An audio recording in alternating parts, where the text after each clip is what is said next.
বন্ধুরা তোমরা কেমন আছো? সবাই নিশ্চয়ই অনেক অনেক ভালো আছো। এলার ফুড বাংলা চ্যানেলে তোমাদের সবাইকে স্বাগত। আজ তোমাদের সঙ্গে একটা নতুন রেসিপি শেয়ার করব, একদম নতুন, যেটা আমি ঘরে তৈরি করি আমার বাচ্চাদের জন্য এবং পরিবারের জন্য। না তোমরা এই রেসিপিটা দেখেছো, না কোথাও খেয়েছো। আশা করছি তোমাদের সকলকে, মানে তোমাদের ঘরে ছোট থেকে বড় সবার কিন্তু পছন্দের হবে এই রেসিপিটা, আর তোমার যখন তখন মন করবে বানাতে। তো চলো বন্ধুরা, শুরু করি আজকের মজাদার রেসিপি, নতুন রেসিপিটা। তো রেসিপির জন্য প্রথমে আমাদের লাগবে পাউরুটি। চেষ্টা করবে পাউরুটি যেন একদম টাটকা হয়। তো আমি এখান থেকে 8 পিস মতো পাউরুটি নিয়েছি। পাউরুটির সাইজটা কিন্তু একটু ছোট আছে, তো তোমরা তোমাদের মতো হিসেব করে নেবে। তো আমি আজকের রেসিপিটা করছি 4 জনের সমান। তো এখানে আমি দিয়ে দিচ্ছি দুধ। এখানে গরুর দুধ আছে, এটা প্রথমে আমরা গরম করে নিয়েছিলাম, তারপরে ঠান্ডা দুধ ব্যবহার করব কিন্তু গরম করে নেওয়ার পরে। তো গরুর দুধ আসলে কিন্তু তারপরে একবার জাল দিয়ে নেওয়াটা কিন্তু প্রয়োজন আছে। তুমি পাউডার মিল্কও ব্যবহার করতে পারো, তো সেক্ষেত্রে তুমি 1.5 কাপ পানিতে পাউডার মিল্ক গুলে নেবে। তো সবটাই দিয়ে দিচ্ছি 1.5 কাপ। আমরা যে দুধটা রয়েছে সেটা সবটাই দিয়ে দিচ্ছি পাউরুটির মধ্যে। পাউরুটির ওপরে দুধ দেওয়া মাত্রই কিন্তু পাউরুটি নরম হতে শুরু করবে। আর এর মধ্যে আমি কিন্তু 2টো ডিম ব্যবহার করব বন্ধুরা। এই রেসিপিটা 4 জনের জন্য। তোমরা যদি কম বা বেশি করতে চাও তবে পরিমাণগুলো তোমরা কম বেশি করে নেবে।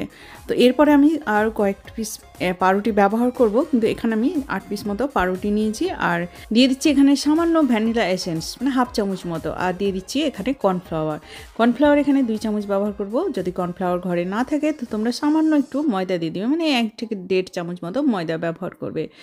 তো এবার আমরা কি করব, আমরা এখানে চিনি ব্যবহার করব, কিন্তু চিনিটা কিন্তু তোমরা স্বাদ মতো ব্যবহার করবে বন্ধুরা, তোমাদের নিজের স্বাদ মতো। আমি এখানে 2 বড় চা চামচের 2 চামচ মতো চিনি ব্যবহার করেছি। আর এবার আমরা সব কিছু কিন্তু খুব ভালো করে মানে মিশিয়ে নেব। তো চামচ দিয়ে এভাবে চেপে চেপে একটু আমরা ভেঙেও নিচ্ছি আর ভালোভাবে একটু মিক্স করে নিচ্ছি। তো এখন আমরা যখন মিক্স হয়ে যাবে তখন আমি কি করব, এখানে আমি একটা মিক্সার গ্রাইন্ডার জার নিয়েছি।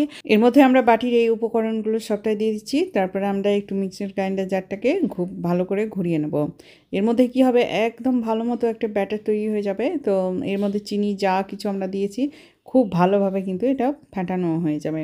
তোমরা বন্ধুরা ভিডিওটা শেষ পর্যন্ত দেখবে, তারপরে বলবে যে দিদিভাই সত্যি কিন্তু একটা অসাধারণ রেসিপি দিয়েছো, যা আগে কখনো খাইনি বা কখনো শুনিনি।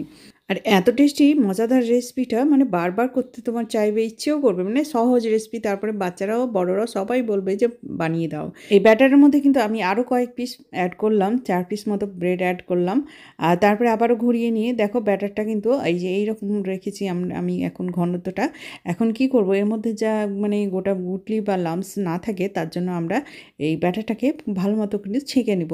আর খুব সহজ বন্ধুরা, কোনো রকম ঝামেলাও নেই। আর কোনো রকম তোমাদের সময় যে তোমার দিতে হবে এর কোনো মানে নেই, কিন্তু অসম্ভব মজার একটা রেসিপি পেয়ে যাবে।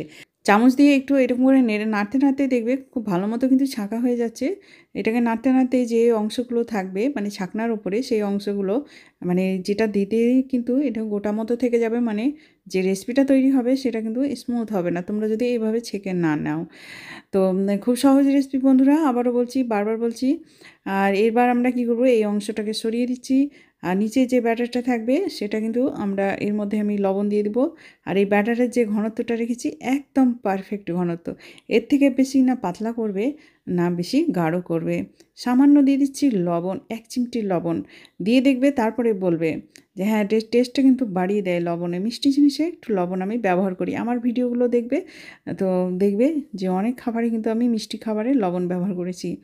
আর এখানে আমি এলাচের গুঁড়োটা নিয়েছি। তো ঘরে একটু এলাচের গুঁড়ো সেখানে খোসাগুলো ছিল, তার জন্য যাতে মুখে না পড়ে তো আমরা চায়ের ছাঁকনায় নিয়ে ছেঁকে নিলাম। আর এখানে দেখো আমি কনডেন্স মিল্ক ব্যবহার করেছি। কনডেন্স মিল্ক এখানে আমি 3 চামচ মতো ব্যবহার করবো, মানে চা চামচ। এই যে কাপটা দেখছো এটা 1/4 কাপ, মানে 4 ভাগের 1 ভাগ আছে কাপের।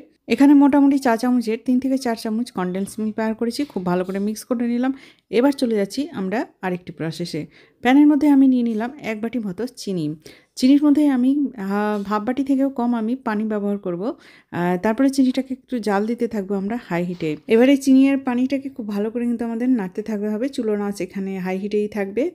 আর এটা বানানোর সময় কিন্তু তোমরা বাইরের বা অন্য কোনো কাজে, ঘরের অন্য কোনো কাজে চুলো না যাওয়াই ভালো, কারণ এটা কিন্তু জ্বলে যাবে বা অন্যরকম হয়ে যাবে।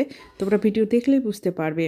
চিনি যখন একদম গুলে যাবে তখন এর মধ্যে থেকে কিন্তু জালটাকে এইভাবেই দিতে থাকতে হবে।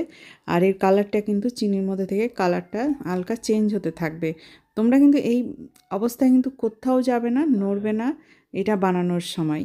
আর এই হ্যান্ডেলটা ধরে আমি ঘুরিয়ে নিচ্ছি, বেশ গাঢ় হয়ে গিয়েছে আর কালার চেঞ্জ হয়ে গেছে। তার সাথে সাথে কিন্তু চিনিটাও গোটা মতো নেই। এখন আমরা এর মধ্যে বাটার দিয়ে দেবো সামান্য পরিমাণে। দেখো কত তাড়াতাড়ি কিন্তু কালারটা চেঞ্জ হয়ে এসেছে। এই পর্যায়ে কিন্তু চুলোর আঁচটা বন্ধ করে দিতে হবে। আর একদম হয়ে গেছে আমাদের সুন্দরভাবে ক্যারামেলটা। জাল দিলে কিন্তু পাকটা একদম নষ্ট হয়ে যাবে। তারপরে এখন আমরা রেডি করে রেখেছি আমরা একটা বাসনে। তো আমরা এই বাসনে কিন্তু পুরোটাই ঢেলে দিচ্ছি বন্ধুরা। এটা ঢালার সময় যে কোনো ফ্ল্যাট একটা বাসন ব্যবহার করতে পারো, কাঁচের বাসন বা স্টিলের বাসন ব্যবহার করতে পারো, বা সিলিকনের এখন মোল্ড পাওয়া যাচ্ছে, এই ধরনের যদি থাকে তোমরা ব্যবহার করতে পারো। তো আমি ক্যারামেলটা পুরো ঢেলে দিলাম এর মধ্যে থেকে। আর এটাকে আমরা একটু ঘুরিয়ে নিচ্ছি এই কাঁচে এই পাত্রটাকে।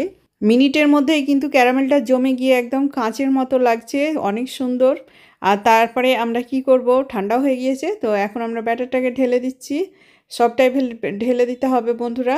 আর ভিডিওটা তোমরা শেষ পর্যন্ত দেখো, এত সুন্দর একটা নতুন রেসিপি পেয়ে যাবে। ছোট বড় সবাই শুধু একবার খেলেই বারবার তোমাকে বানাতে ইচ্ছে করবে। আর বানাবে না কেন, এত সহজ এত সুন্দর একটা রেসিপি, ইচ্ছে করবে। আর ঘরের তৈরি সুস্বাদু আর স্বাস্থ্যসম্মত। ফয়েল দিয়ে আমরা ভালোভাবে ঢেকে দিলাম। এবার আমি একটা বড় পাত্র নিয়েছি, তার মধ্যে আমি পানি দিয়ে দিলাম 1 কাপ মতো, 1-1.5 কাপ। তারপরে স্ট্যান্ডও বসিয়ে দিলাম।